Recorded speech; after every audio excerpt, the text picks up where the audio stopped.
Hello, I'm Bencie Woll, a linguist and professor of sign language and deaf studies at University College London, working in the Deafness, Cognition and Language Research Centre, and also a fellow of the British Academy. Unlike most linguists, the languages I research are sign languages, and in particular British Sign Language, or BSL for short, the preferred language of around 50 to 70,000 deaf people in the UK. And that means that BSL is the third most widely used Indigenous language in the UK after English and Welsh. Just as the case for spoken languages, there are many sign languages in the world, and globally over 8 million deaf people use sign languages as their primary form of communication. Sign languages have their own lexicons and grammars and use manual articulators, the hands, and also non-manual body and face articulators, combined with the use of space for grammatical purposes to convey meaning. Sign languages have evolved naturally within deaf communities, and descriptions of the rules that govern them are an active area of linguistic research. Sign languages are not related to the spoken languages around them. BSL is not historically related to English. It has its own specific lexicon and grammar. And research on sign languages in the past 50 years has caused a revolution in linguistics, in psycholinguistics, and in our understanding of the neurobiology of language. We can no longer think of language and speech as being equivalent. At the same time, there's been a revolution in public attitudes to BSL. I'm involved in research on many different aspects of BSL, and in the remainder of the talk, I'll discuss some of my recent research in three areas: the brain and how deaf children learn a first language, new research on automatic translation between BSL and English, and recent political and educational developments in relation to BSL. So first, turning to the brain and sign language and how language develops as a first language in deaf children. And there have been enormous technological and clinical developments in recent years: early diagnosis through neonatal screening and the provision of cochlear implants. These have all made huge changes. But still, many deaf children have difficulties in developing full competence in English and in reaching educational standards comparable to their hearing peers. There are still false beliefs out there that learning a sign language will have a negative impact on the learning of a spoken language, including a belief that the developing brain will be adversely affected by sign language exposure. So the majority of deaf children are only exposed to English. There are interesting parallels here to other false beliefs that, for example, there are disadvantages to learning more than one language as a child, that somehow being bilingual is bad for you. In fact, the evidence from my own and others' neuroscience research is that early exposure to sign language provides a deaf child with accessible language before cochlear implantation can take place. And even when parents are not fluent in a sign language, learning a sign language enables a deaf child to acquire that first language with comparable early milestones to those for hearing children learning a first spoken language.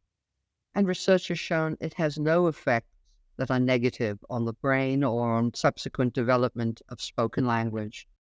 I'd like to turn now to talk about automated translation between BSL and English. There's been a huge revolution in machine translation in the past few years that's made texts in most of the world's major languages easily accessible. Speech recognition is an everyday consumer technology. One just has to think of Google Assistant and Alexa and Siri. And even more than that, recent developments in large language models, such as formerly generative pre-trained transformers, better known as GPT, have led to new levels of artificial intelligence epitomized by ChatGPT. However, these revolutions have occurred only with spoken and written language. Automatic approaches to sign language recognition and production are lagging behind, and that's because automatic conversion from a sign language to a spoken language and vice versa is a complex translation problem and one that currently is unsolved.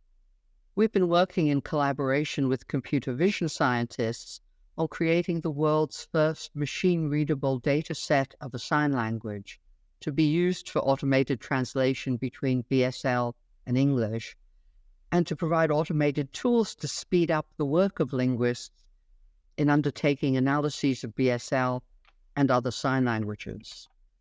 The ultimate goal of this research is to take annotated data and knowledge of sign language structure from linguistic research and use this to build a system capable of watching a human signing and turning this into English. To achieve this, the computer has to be able to recognize not only hand configurations and their movements, but also facial expressions and body postures of the signer. And it must also understand how these features are put together into phrases and how these can be translated into spoken and written language. So it's quite a challenge. This will be a world first and an important landmark for deaf hearing communication. We're now even further planning to extend this work to create Sign GPT, which will provide the sort of functions for the deaf community that are equivalent to what's been provided for spoken and written language.